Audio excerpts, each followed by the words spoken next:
everyone, welcome back to my YouTube channel. Miyam ay hujikse ine manoidani laise. Ado ngasise Kumari Puja tawdori. Aduna akhoi hujikse kana thaurang tawri. Thongba thakwa tawri. Ado asiga cheng leire. Sagom khari haunabagi. Aduga asigana tanse totna thamme. Hanadagi totna thamadi mundhana lainabagi. Aduga asigana paneer leire soina makak tawna pis thamme. Aduga asigana hawai thongnabagi machangsingdo asiga sem saduna thamme. Ado hujikse ahanbada sagom khirise haunabagi siga sagomse hana phutna thamme. Aduga hujikse sagom khirida hamnabagi milk maid adudo oina hape. Sagom khirise ataisu haunabagi hapchale. Aduga hujikse sagomda chengsimu hapchale. Ado phajana mu otpire.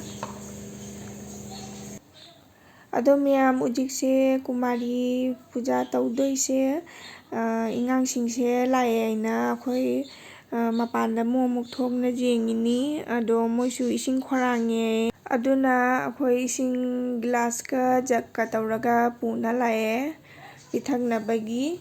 Aduga ingang punamakse khara tawna thae moisu.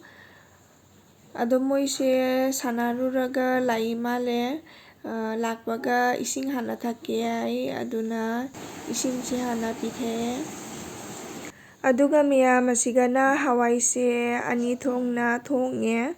Hawaise jamalle aduna pathagini aina ani thongna thongini.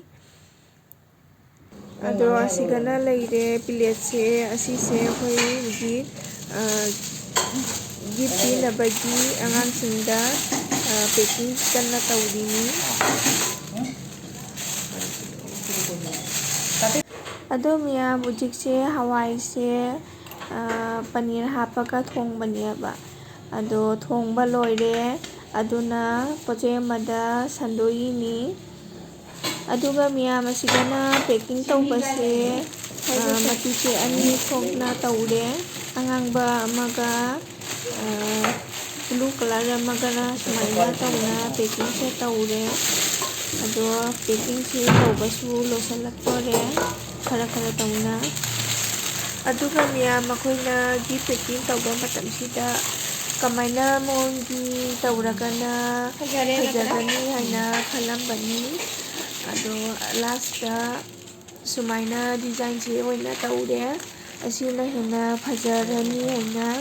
Aduga sigi rubber band sina oina fajanbire angobaga angangbaga sina.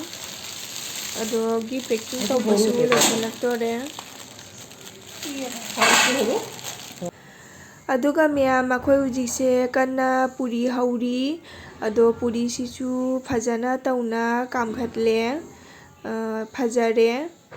Ado tan hauba matamda asumaina ka puri se tan gase kamkhaladi ubadata haugadaba manbani natra miyam. Ado asumaina kame fajare ubadasu. Aduga miyam tanse hauba matamda ahanbada atase fajana thitana thamdaradi fajana tawna kamsu kamkhalakpani hausu haubaniaba.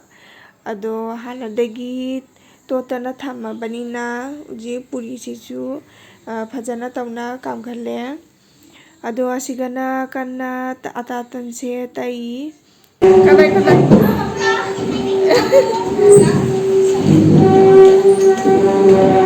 Dress ka pajama selame jino.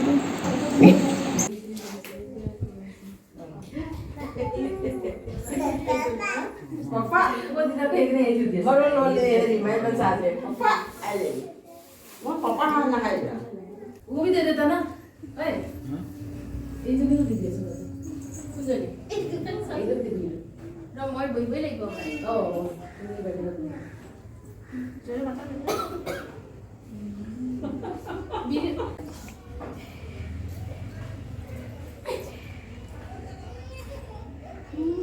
ꯃꯌꯥꯝ ꯍꯧꯖꯤꯛꯁꯦ ꯀꯨꯃꯥꯔꯤ ꯄꯨꯖꯥ ꯇꯧꯕꯒꯤ ꯑꯉꯥꯡꯁꯤꯡꯁꯦ ꯄꯨꯝꯅꯃꯛ ꯐꯝꯍꯜꯂꯦ ꯑꯗꯨꯒ ꯕꯤꯟꯗꯤꯁꯨ ꯅꯝꯕꯤꯔꯦ आरतीसु तौबा हौगतले बजे तुम आरती तौने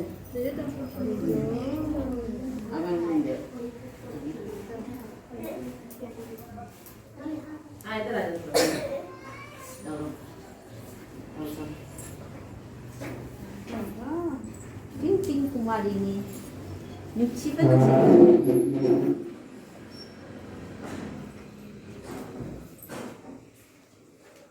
itu sih sedang bilang siapa foto ada sonda uy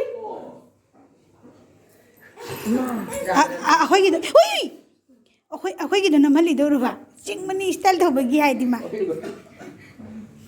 यार पैदल okay okay okay okay okay फिर तो दे दे इसको खिलौना दे दे उसने एक बैग खरीदे ना ऐसा बड़ा इंटरेस्टिंग लग रहा है इसको 2 दिन के लिए তাৰমানে নৰম নৰম না টিপি টাপি কৰি থাকে 2 दिन के लिए 2 दिन और कितना सामान है खेलने का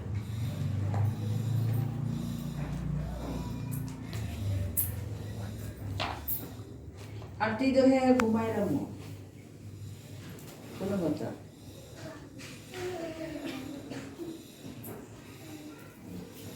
đúng phút này đúng hai đúng là đúng hai đúng là đúng hai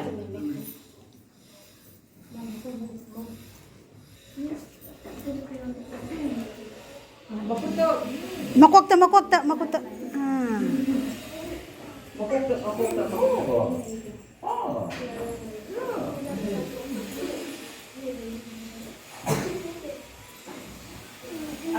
आशीर्वाद दो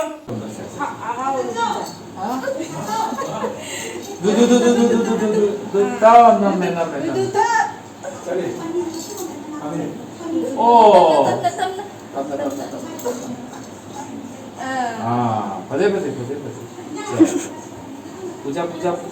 पूजा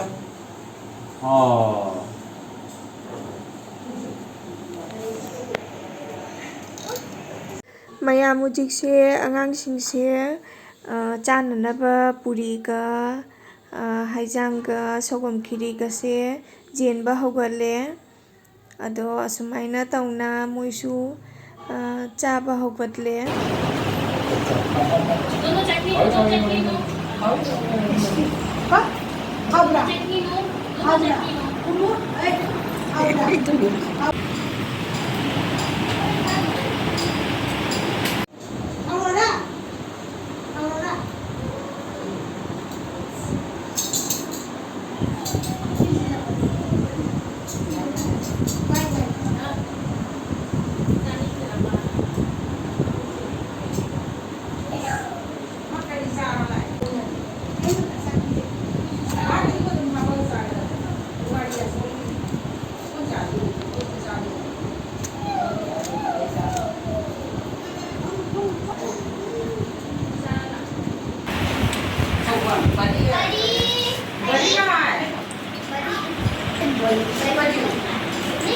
अदोम या मखोय हुजिकसे आंगांसिंगदा गिफ्टसे पीबा हौरे अदुगा मखुता लुपा 10 अमगा समाय तौना हापीरे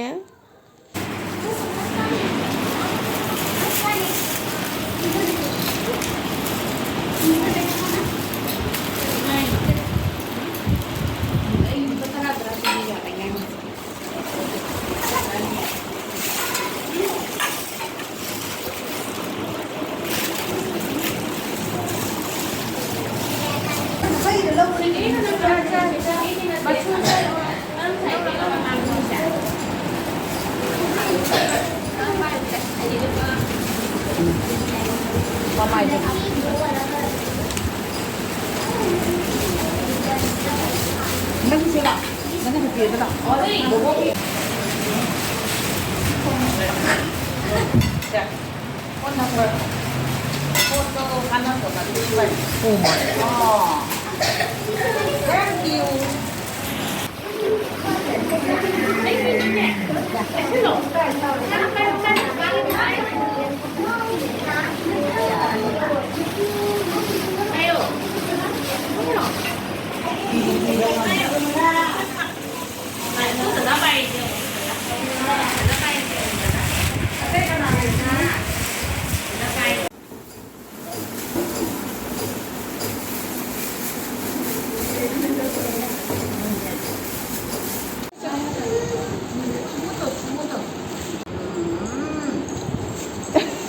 Ado may hirabel ka pari.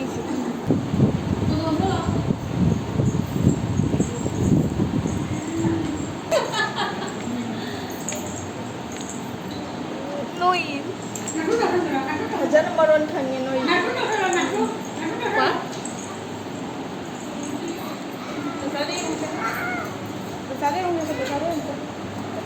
Lala, tanong lang.